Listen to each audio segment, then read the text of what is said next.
বউ যদি সালাত আদায় না করে, তাহলে আজকে বাড়িতে গিয়ে বলবেন যে আজকে বললাম 3 দিন তোমার সময়, পরের দিন, তার পরের দিন, যেদিন থেকে সালাত পড়তে লাগবে সেদিন নতুন করে কালেমা পড়িয়ে সালাত শুরু করাবে। কথা বুঝেননি মনে হয়? কেননা মুসলিম আছে কিনা সন্দেহ, আপনার স্ত্রী মুসলিম আছে কিনা সন্দেহ আছে। নতুন করে কালেমা পড়ে সালাত শুরু করবে। 3 দিন নসিহত করার পরে যদি সালাত আদায় না করে, তাহলে ওই বউ রাখা যাবে না। বেনামাজি মেয়ের সাথে বেনামাজি ছেলের সাথে বিবাহ জায়েজ নয়, হারাম। কথা কি বুঝেননি মনে হয়?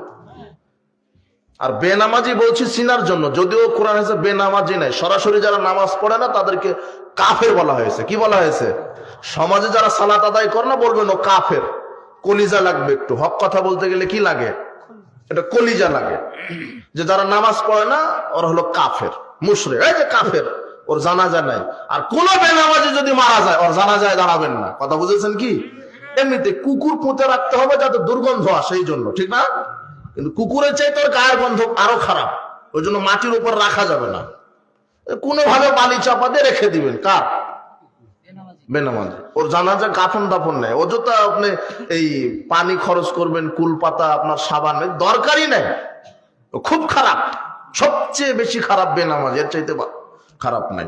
তো যে কোনো মূল্যে কি 5 ওয়াক্ত সালাত, 1 2